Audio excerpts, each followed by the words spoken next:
అబ్బో పెద్ద కార్యమే నుల్లగిది చాలా పెద్ద కార్యమే కారు పార్టీ ఆఫీస్లో హరీష్ రావు సారు ఇయాల పెద్ద కార్యమే ముంగటేసుకున్నాడుల్లా సర్కార్లకు రాకమున్పు సర్కార్లకు వచ్చినాక రేవంత్ అన్న ఎట్లా మాట్లాడిండు ఎట్లా మాటలు మార్చిండు అని పెద్ద టీవీలో వీడియో లేసి మరీ చూపెట్టిండు ఇక మరిగా ముచ్చట్ను పురాగా మీరు కూడా చూసి పరిశాన్ అయి రాపోండి మొదలైతే గీ ముచ్చట్ల సీఎం రేవంత్ అన్న పిహెచ్డి చేసిండని చెప్పుకొచ్చిండు హరీష్ రావు సారు. ఒక విషయం పైన నిన్నొక మాట మాట్లాడడం, ఈ రోజు ఒక మాట మాట్లాడడం, రేపు ఒక మాట మాట్లాడడం, ఇది డబుల్ స్టాండర్డ్స్. ఇందులో రేవంత్ రెడ్డి గారు పిహెచ్డి చేసిండు. మాట మార్చడంలో, పూటకో మాట మాట్లాడడంలో, మాటలు మార్చుట్లా పిహెచ్డి చేసిండట. ఇక రైతు బంధు మీద రేవంత్ అన్న గపట్ల మాటలన్న మాటను చూపెట్టుకుంటా గిట్ల కారెడ్డమాడిండు హరీష్ రావు సారు. పంటకు 5,000 ఎకరానికి ఇచ్చినావు, 2 పంటలకే ఇచ్చినది సన్నాసి రైతు బంధు. మరి 3 పంటలు పండిస్తే 3 సార్లు ఎందుకు ఇస్తావు రైతు బంధు?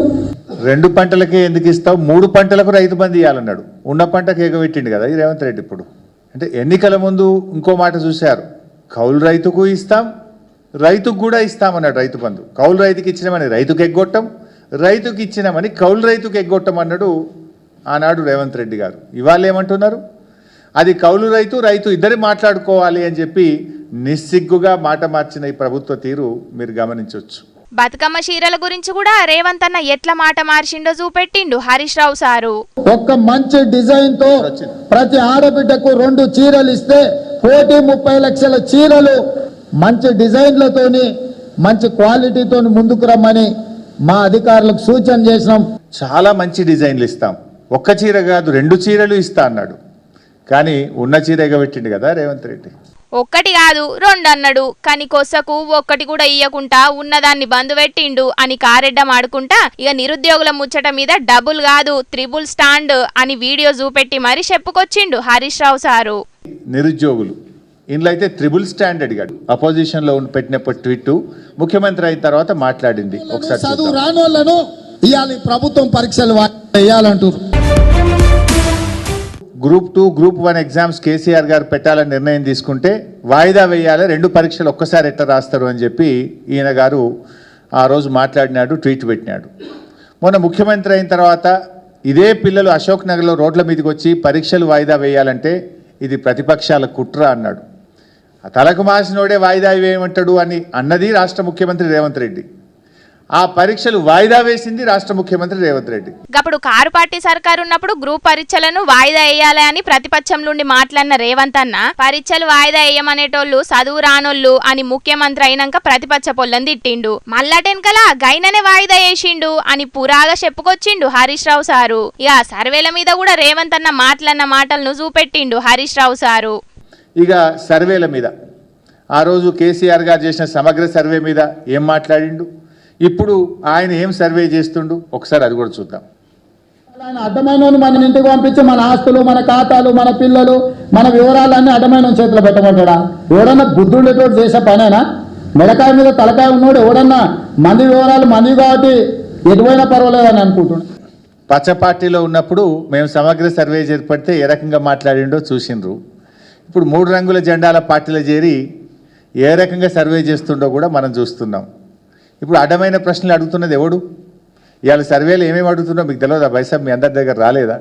కూల్చివేతల మీద కూడా రేవంత్ అన్న గప్పట్ల మాట్లాడిన మాటలను ఇప్పుడు చేస్తున్న పనిని కూడా చెప్పిండు హరీష్ రావు సారు. 200 గజాలు 400 గజాలు అలా కట్టుకుంటే జేసీబీలు పెద్ద పెద్ద మిషన్లు తీసుకొని వెళ్ళి పాపం నేలమట్టం చేసిండు. వాళ్ళేం దోపిడీ చేయలే, లేకపోతే వాళ్ళేం దేశద్రోహం చేయలే. వాళ్ళు అమాయకంగా కొనుక్కున్నారు, దాంట్లో కట్టుకున్నారు. ఒకవేళ అనుమతులు లేవనుకోండి, రెగ్యులరైజ్ చేయడానికి you have a certain rules and regulations. BRS హయాంలో కొన్ని అక్రమ కట్టడాలను కూలిస్తే అది జాతి ద్రోహం అని, అది క్రిమినల్ వేస్టల్ అని కిరాక్ మాటలు మాట్లాడిండు రేవంత్ రెడ్డి ఆ రోజు. ఇవాళ అధికారంలోకి వచ్చిన తర్వాత ఇష్టం వచ్చినట్టుగా పేదల ఇండ్లను ఏ రకంగా కూలుస్తున్నాడో మీరు చూశారు. పోలీసుల గురించి కూడా మాట్లాడిన మాటల్ని కూడా వినిపించిండు. అయ్యా ఏం పోలీస్ అయ్యిందా? వారానికి సెలవు వచ్చిందా? నేను పోలీసు వాళ్ళ కుటుంబం నుంచి వచ్చిన. ప్రతిపక్షంలో ఉన్నప్పుడేమో పోలీసుల గురించి కన్నీరు పెట్టి, అధికారంలోకి రాగానే పోలీసులతోని పోలీసుల కుటుంబ సభ్యులతో కన్నీరు పెట్టించిండు. ఆనాడేమో మొసలి కన్నీరు, ఇప్పుడేమో ఆ కుటుంబాలతోని ఆ పోలీసులతో కన్నీరు పెట్టించిండు. ఇక కొස්සకైతే నా భూతో నా భవిష్యత్ అన్నట్టుండే మాటను చూపెట్టి సీఎం రేవంత్ అన్నకు పెద్ద శాఖే ఇచ్చిండు మాజీ మంత్రి హరీష్ రావు సారు. బలిదేవత అని చెప్పి ఆమెకు బిరుదు ఇవ్వండి, అప్పుడు సరిగ్గా సరిపోతుంది. ఆమె నైజానికి, ఆమె చేసిన నీచమైన పనులకు 1000 మందిని బలి తీసుకున్నందుకు సోనియమ్మ మా అమ్మ, సోనియమ్మ మా అమ్మ, మా 4 కోట్ల తెలంగాణ బిడ్డలకు కన్న తల్లి. పచ్చ పార్టీలో ఉన్నప్పుడేమో బలిదేవత, 3 రంగుల జెండా పట్టంగానే అమ్మ, పెద్దమ్మ, అమ్మమ్మ. ఆ చేయితోనే పూలు విసిరగలుగుతాడు, ఆ చేయితోనే రాళ్ళు కూడా విసిరగలిగేటువంటి నేర్పరి మన రాష్ట్ర ముఖ్యమంత్రి రేవంత్ రెడ్డి గారు. అంటే చివరికి సోనియా గాంధీ గారి విషయంలో కూడా ఆయన డబుల్ స్టాండర్డ్, ఆయన 2 నాలుకల ధోరణి పాపం ఆమెకు కూడా తప్పలేదు. ఇంకా చెప్పుకుంటే షాన్నే ఉంటాయి మూసీ మీద, పార్టీ ఫిరాయింపుల మీద, అప్పుడొక లెక్కల ఇప్పుడొక లెక్కల మాట్లాడిండు రేవంత్ అన్న అని మొత్తం వీడియోలు చూపెట్టి మరీ చెప్పుకొచ్చిండు హరీష్ రావు సారు. 5 దినాలు తక్కువ ఏడాది చెయ్యి పార్టీ పాలనలా సీఎం రేవంత్ అన్న మాటలు మార్చే కార్యమే తప్పితే జనాల బతుకులు మార్చే కార్యం చెయ్యలే అని చెప్పుడే లక్ష్యంగా పెట్టుకున్నట్టున్నారు కదా కారు పాటోళ్ళు.